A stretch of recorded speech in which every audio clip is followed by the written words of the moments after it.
Ела да ти покажа една таверна Диамант с най-семейната атмосфера и най-домашните вкусове.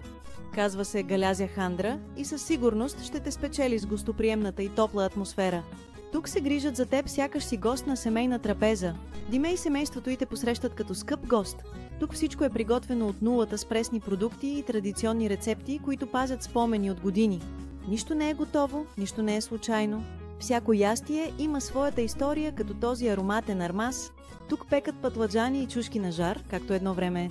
А кое е това, което прави разликата? Зеленчуците са току-що откъснати от тяхната градина. Доматът се нарязва в същия момент, за да му се насладиш в своята шопска салата.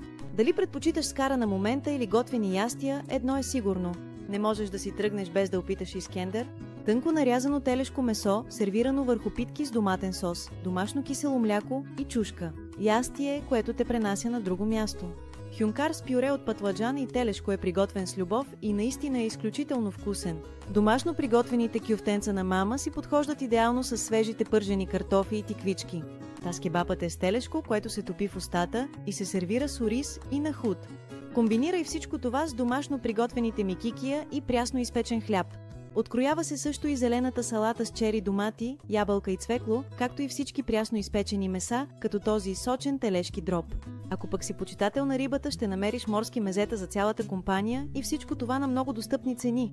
И накрая винаги те черпят с едно гръцко кафе и домашно приготвен десерт. Защото в Галазия Хандра почерпката е начин на живот, а ако се озовеш там сутринта, попитай за традиционната закуска. И това ще го намериш тук.